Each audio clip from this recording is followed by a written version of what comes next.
Bonjour à toutes et à tous, aujourd'hui on se retrouve pour présenter la nouvelle Insta360 One RS. Au menu, présentation, équipement, réglages, mes petites astuces concernant aussi les réglages, tiens, et puis compatibilité, tarif, tout, et puis essai en moto. Il y a un time code sur la vidéo, ok, donc tu peux te balader avec ta souris, aller au principal, ce qui t'intéresse le plus. Voilà, bon visionnage, et puis on se retrouve à la fin pour la conclusion. Allez, à tout à l'heure. Alors, il y a quoi de nouveau dans cet Insta360 One RS? Eh bien, ici, au niveau du module principal, on a un processeur qui est beaucoup plus rapide, qui permettra d'améliorer les menus, les images et la rapidité de transfert des fichiers entre la mémoire interne et les cartes micro SD. On a aussi au niveau du son, tiens, je vais mettre l'ancienne à côté. On a maintenant, à la place d'un seul micro, on a deux micros sur la face avant, et toujours celui du dessus, donc 3 micros. Et puis vous le voyez, la batterie a été améliorée. On était sur du 1 heure de capacité en 4K stabilisé. On est passé sur 1h20 en 4K stabilisé. Donc on gagne quand même pas mal au niveau temps de film. Quoi d'autre aussi? Le capteur a changé. Je vais vous mettre le 1 pouce à côté, puis on va faire une petite comparaison des trois. Ici, on est sur un capteur de 1/2 de pouce, exactement comme la GoPro 10. On est passé maintenant sur un demi-pouce, et là, pour exemple, je vous mets celui du module 1 pouce. Alors, ce capteur, il permettra d'être mieux dans tout ce qui est scène contrastée, et aussi en basse lumière. Au niveau des résolutions, on est sur du 1080p, 2,7K, 4K, et en grosse nouveauté, on a du 6K en 2/35e, pardon. C'est un format cinéma avec les bandes noires en haut et en bas, et donc ça sera compatible avec certaines caméras qui utilisent aussi ce format, des caméras professionnelles. Au niveau images par seconde, on va de 24, 25, 30, 50 et ainsi de suite, jusque 200 images secondes pour faire des ralentis jusque 8 fois. Il y a aussi des ralentis à 120 images secondes pour 4 fois. Le capteur ici, photo, c'est marqué sur le côté, a changé aussi. Il passe à 48 mégapixels, c'est-à-dire qu'on peut faire des photos en 12, 19 et 48 mégapixels en JPEG et en RAW. Deuxième nouveauté qui va nous intéresser, nous les motards, c'est la cage que voici. Ok, cette cage c'est simple, il y a un bouton de chaque côté, on appuie, ça l'ouvre et on glisse la caméra. Plus qu'à refermer, et dans ces conditions-là, la caméra est étanche à 5 mètres et uniquement dans cette condition. Si vous allez à la piscine avec, vous sortez de l'eau, vous la laissez sécher pour protéger tous les connecteurs, et idem si vous allez à la mer, pareil, vous la rincez et ensuite vous la laissez sécher. Pourquoi? Parce que quand on regarde, vous voyez, c'est cool, ça s'enlève tout seul. Un peu comment sont rattachés les modules, vous voyez, c'est des petits capteurs électroniques. Si vous mettez une goutte d'eau là-dedans et que vous refermez, la caméra risque de faire gulp. Alors, autre chose pour nous qui est génial en moto, on remet dedans, c'est qu'avec les gants, tu peux mettre en route maintenant directement la caméra, puisque sur l'ancienne cage, regarde, c'était incrusté à l'intérieur. Donc, avec les gants, essayer de choper ça ou de choper le déclencheur tout en roulant, parce que généralement, t'es comme ça, c'était une catastrophe. Il fallait s'arrêter et puis retirer les gants, appuyer, bref, sans arrêt retirer les gants et s'arrêter. Alors que là, maintenant, j'ai testé, tu appuies, tu arrêtes, tu fais ce que tu veux avec les gants et ça marche tout seul. Cette cage a d'autres particularités aussi. J'ai retiré la caméra. Ah oui, il y avait un truc aussi, c'est regarde, quand tu voulais mettre le 1 pouce à l'intérieur, ici, t'étais coincé, c'est que comme la porte s'ouvrait, attends, je vais faire un peu de place, que je t'explique ça, c'était saoulant pour ceux qui avaient le 1 pouce, tu vois, comme ça s'ouvre vers le devant, quand le 1 pouce était à l'intérieur, tu ne pouvais pas refermer la cage, il fallait que tu dévisses entièrement ça, le cache, pour que tu puisses refermer la trappe, et ensuite il fallait revisser le cache. Et ainsi de suite pour changer de batterie ou pour retirer le module. Donc un capteur comme ça, à 300 €, l'ouvrir en pleine poussière ou sous la pluie, c'était pas évident et même impossible à faire. Que là, comme on est en système glissé, ça rentre et ça ressort sans souci. Donc je reviens sur la cage. Dernière chose, c'est que partout il y a des systèmes ici de antidérapants, anti-vibration en caoutchouc et qui sont en même temps des dissipateurs thermiques ici sur la partie avant, qui va en même temps aussi protéger les micros à l'avant pour pas avoir trop de bruit sur la caméra en mouvement. Et puis ici une petite mousse, je sais pas si tu arrives à la voir, mais une petite mousse aussi pour protéger le micro supérieur. Donc voilà pour la cage et puis la caméra. Maintenant, vous voyez, c'est vraiment idéal hein, pour changer la batterie et tout, c'est quand même plus simple et c'est surtout pour nous, je me répète, mais ça démarre tout seul et on n'en parle plus. Niveau rétrocompatibilité de tout ce qu'on avait, ben, pour comme moi qui avait tous les modules de l'Insta360 One R, c'est-à-dire le 4K, le 1 pouce et puis le 360, bon, ben, il n'y a aucun souci, hein, je peux prendre n'importe lequel. Je remets, hop, pardon, je me trompe. Hop, si je mets le 4K, le 1 pouce, pardon, on est cool, tout est compatible. Je galère toujours avec la batterie avec le 1 pouce. Tu peux même, si tu veux, tiens, je rappelle un truc parce que j'avais présenté cette caméra, la R avant, et tu vois, tu peux inverser, il suffit après d'inverser la batterie, tac, de bien rentrer le module. Et tu peux filmer en te voyant quand tu vlogs. Voilà.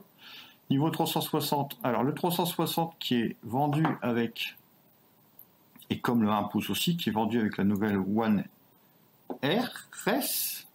Oui, on se trompe, il y a des moments entre la R et la RS. C'est exactement les mêmes. Ok, donc il n'y a pas de changement entre tous les capteurs de la R et de la RS. Donc tout est compatible, voilà. Au moins j'aurais tout fait, vous aurez vu que tout est compatible. Le chargeur batterie est compatible aussi. Qu'est-ce qui est compatible aussi? L'ancienne batterie, la batterie boost, que je vais mettre tout de suite. Voilà, alors cette batterie boost permet de doubler la capacité de la batterie standard. C'est-à-dire que là, tu as 1h20 de film, bah, tu fais 1h20 x 2, ça fait presque 3 heures. On est à 2h30, 3 heures d'autonomie avec cette batterie, et elle propose des griffes, c'est-à-dire que tu n'es pas obligé de mettre la cage. Donc, elle n'est pas étanche dans cette configuration, donc on n'utilise pas par temps de pluie, sinon, paf, la caméra crame, ok. Mais moi j'utilise souvent parce que bon, on filme pas quand il pleut ou très rarement, et ça permet d'avoir une autonomie qui est énorme. Donc tout est compatible, sauf une seule chose, c'est que j'ai essayé, j'ai regardé des vidéos sur YouTube, tout ça, machin, qu'il a présenté il y a quelques jours. J'ai essayé, je l'ai mis à jour, et l'ancien connecteur de micro ne fonctionne pas. Ok, donc j'ai commandé le nouveau. Il aura l'avantage d'avoir une prise micro et une prise USB qui permettra de brancher un power bank pour dire de faire un long time-lapse. Et comment dire, il a une forme carrée qui viendra, je vous mets des photos en même temps, hein, comme ça vous allez mieux comprendre, une forme carrée qui viendra s'adapter à la forme d'empreinte ici et qui permettra d'avoir une étanchéité au moins à la poussière. Il y a un petit détrompeur, hein, vous ne trompez pas, je ne sais pas si on le voit bien, ouais, je me mets bien la lumière, il y a un petit détrompeur pour rentrer ça, et on clipse, et là le module est étanche. Pas la caméra dans cette configuration. Je répète bien, parce que c'est le défaut de cette caméra, en fait, c'est génial, parce que vous achetez une seule caméra, vous avez deux caméras en une, en fait, une classique et une 360, mais il faut vraiment qu'elle soit dans les caches pour être étanche. Ok ? On va parler des menus maintenant. Poser en douceur et toujours remettre dans sa protection en caoutchouc. Ok, c'est durci des deux côtés, les loupes sont durcies, mais pour ça coûte, on protège le matos. Je fais un peu de place. Voilà, je vais remettre un petit peu ce qui est d'origine dessus et on va regarder les menus. Pas entièrement, hein, le but c'est pas de vous faire un tuto sur les menus complets. Par contre, ce qui est important à régler avec cette caméra pour que ça se passe bien, et puis les deux petites nouveautés, tiens, vous voyez qu'il y a deux petites icônes là qui sont apparues, je vais vous les expliquer tout de suite quand j'aurai réussi à remettre la batterie. Voilà. Alors, on allume la caméra.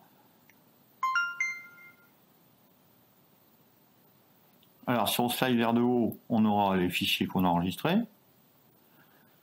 Si on slide par ici, on aura toutes les fonctionnalités de la caméra, donc photo, HDR, intervalle, night, starlapse, burst, je parle bien anglais, hein, t'as vu. Hein. Et notre fameux 6K windscreen mode. Et ainsi de suite, après le loop recording, le slow motion, donc tu vois, slow motion, je ne sais pas menti, hein, 1080p, 120 images par seconde. On continue, time shift, time lapse, et on revient sur vidéo. Ces deux petites icônes, ils servent à quoi? Studio, il va te servir à faire des presets. Donc il y en a déjà dedans, par exemple ici on est en 4K 16 neuvième, 25 images par seconde, je clique dessus, il est chargé. Si je veux le modifier, puis dire bah non, moi je préfère filmer en 30, ben je me mets là, je ferme, je reclique en haut, et je clique sur les petits cercles avec les flèches, et je confirme, et en premier je suis là. Idem, je peux en mettre plein, donc à moi de choisir, j'en ai 5-6 à mettre, pardon, hop, voilà, je reviens, et j'ai choisi la photo en 2, je peux mettre ralenti, et ainsi de suite, je fais ce que je veux.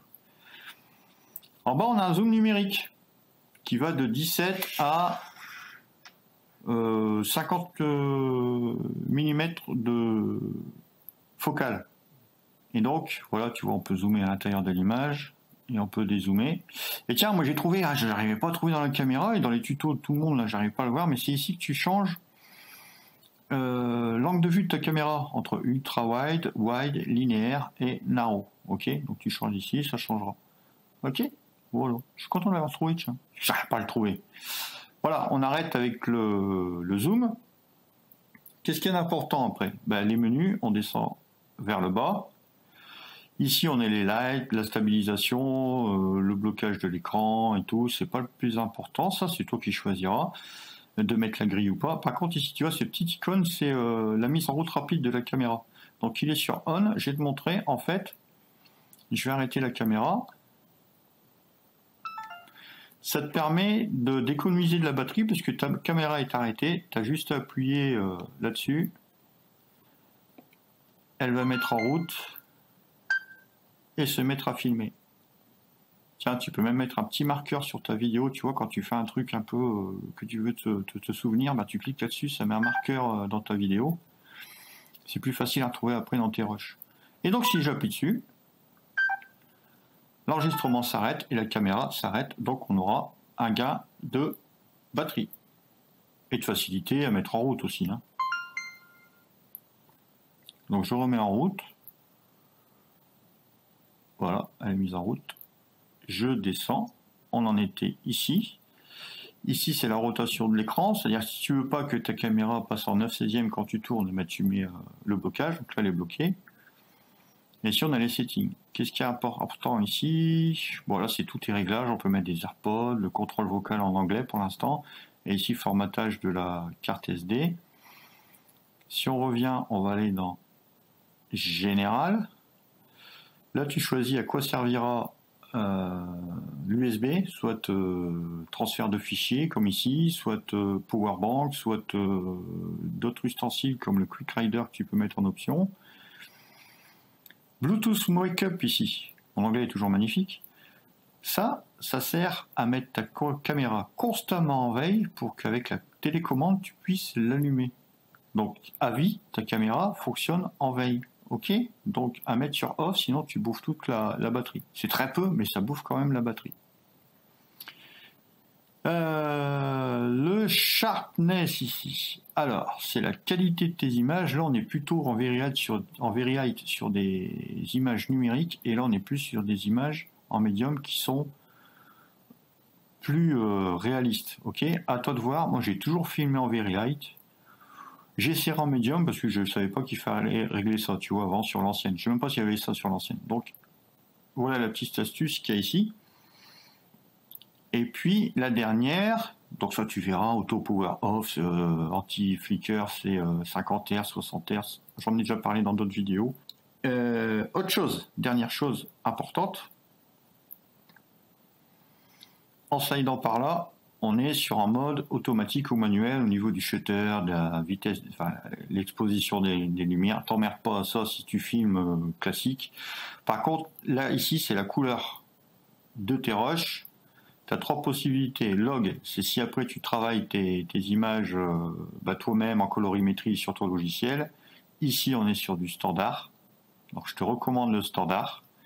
Pourquoi? Parce que tu as aussi le Vivid. C'est super saturé. C'est très bien pour les réseaux sociaux.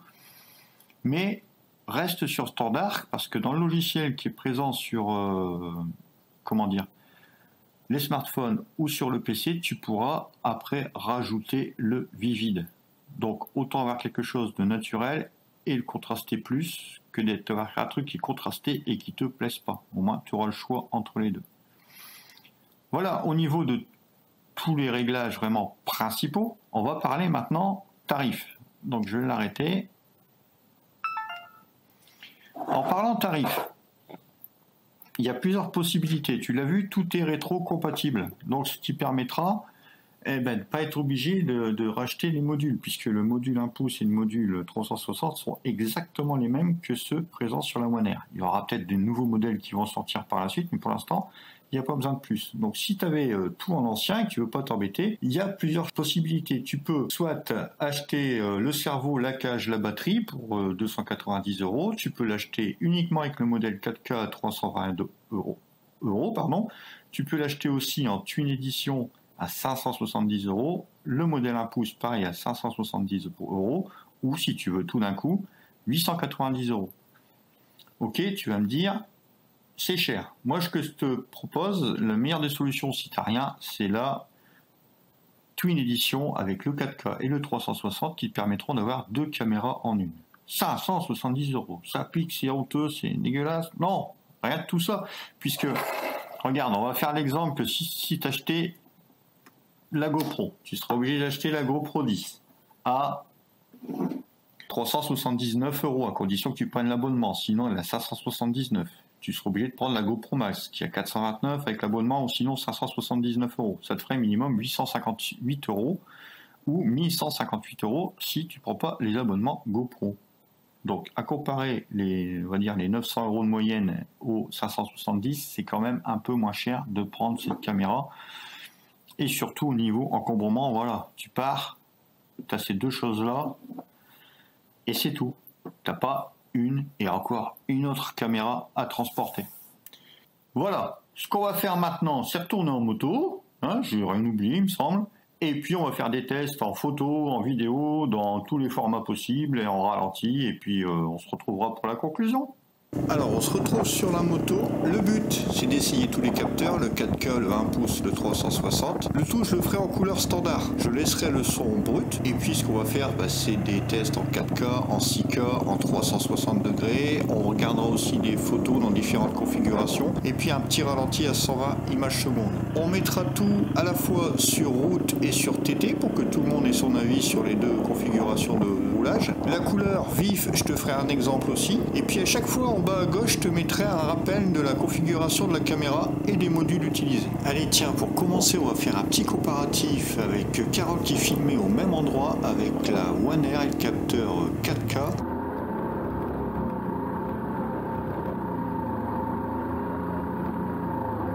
Bon, il n'y a pas photo entre la netteté, la qualité, les contrastes, même si c'était filmé il y a 1 mois et demi, la nature a évolué, mais bon, on voit quand même une sacrée différence. Avec le capteur 1 pouce, lui, c'est fais pas chier, moi je prends tout et tu as du tout clair. Tu vois, tout ce qui est zone d'ombre, zone claire, il y a beaucoup moins de contraste qu'avec le module 4K. On est sur des images qui sont plus fluides, même si on voit un petit peu trop de clarté quand on est en plein soleil et qu'on rattrape les zones très éclairées, ça reste quand même la référence des capteurs, surtout si on va l'utiliser en intérieur ou sur une journée nuageuse. Là, il va vous sublimer vos images à la perfection. Toujours avec le 1 pouce, mais là sur la route, dans un endroit encore très contrasté avec des lumières, des ombres, et même principe quoi. Là on est sur des images qui sont toujours topissimes. Tiens, parlons son maintenant. Allez, on va faire 3 tests, un à 30 km/h, à 50 km/h et à 80 km/h. de surprise, comme toutes les actions caméra, on a beaucoup de difficultés à capter le son. Bon, même si là à basse vitesse on arrive à garder quelque chose, arriver à des vitesses normales, bah, il n'y a pas 36 000 solutions. J'avais fait une vidéo là-dessus qui apparaît en haut à droite. Je vous conseille de la regarder pour avoir un son parfait en moto. On passe maintenant avec la nouveauté du Sika Wiscreen en 2/35e format cinéma avec les bandes noires. Franchement, ça claque, mais on remarque qu'avec le module 4K, il y a une petite perte quand même de qualité par rapport à un film réalisé en 4K. D'ailleurs, on le voit bien avec les deux personnes qui arrivent à pied, elles sont un peu floues au loin, mais ça reste quand même superbe. Par contre, dans cette même configuration avec le module 1 pouce, d'ailleurs cette image de début m'avait choqué quand je l'ai regardé pour la première fois. Là, on est au cinoche, les mecs. Hein. Là, on est au cinoche, il n'y a pas à dire. C'est parti. Regarde maintenant en mouvement, c'est impressionnant.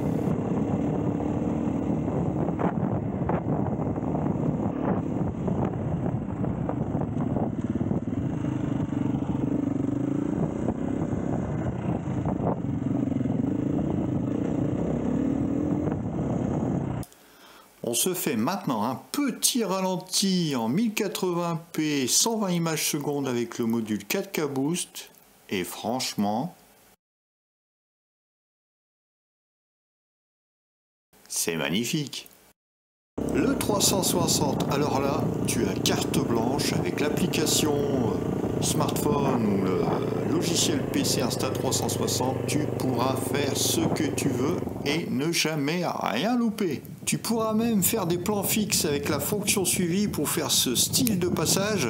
Allez, seul petit reproche de ce module 360, c'est que par rapport au 4K Boost qui est amélioré et le 1 pouce qui est toujours hors catégorie, bah on sent un léger retrait quand même au niveau qualité d'image. Ils auraient peut-être dû mettre deux capteurs 1,5 pouce à la place des deux capteurs 2 tiers qui sont à l'intérieur.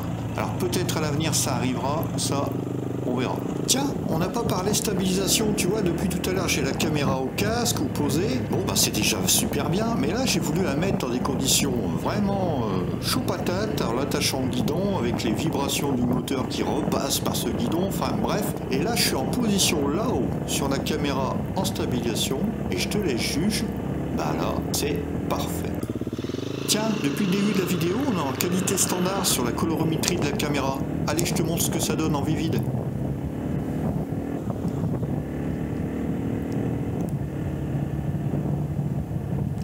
Donc c'est ce que je te disais, on a toujours la possibilité de rattraper un plan ou de faire des couleurs qui claquent plus pour les réseaux sociaux. On termine avec 4 photos différentes, avec les 4 configurations possibles. Je te laisse juger.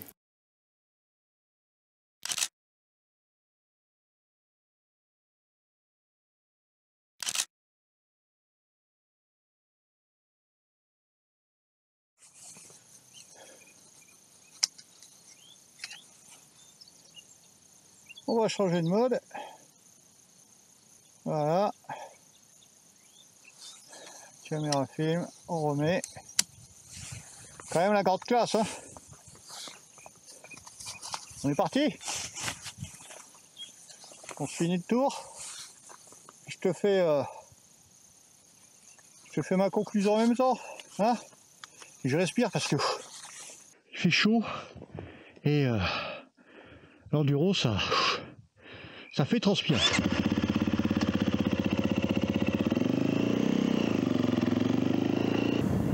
Je dirais simplement que cet Insta360 One RS a passé un cap par rapport à sa petite sœur la R, sortie il y a 2 ans. On avait eu l'effet caméra Lego qui pouvait faire 2 caméras en une, classique et 360. Là, on a rajouté la qualité d'image et le son a quand même aussi été amélioré, ce qui fait maintenant une concurrente sérieuse à la GoPro. Exemple, avant avec la R, il fallait acheter le capteur 1 pouce pour dire d'avoir des images de haute qualité. Là, le 4K Boost, c'est largement suffisant.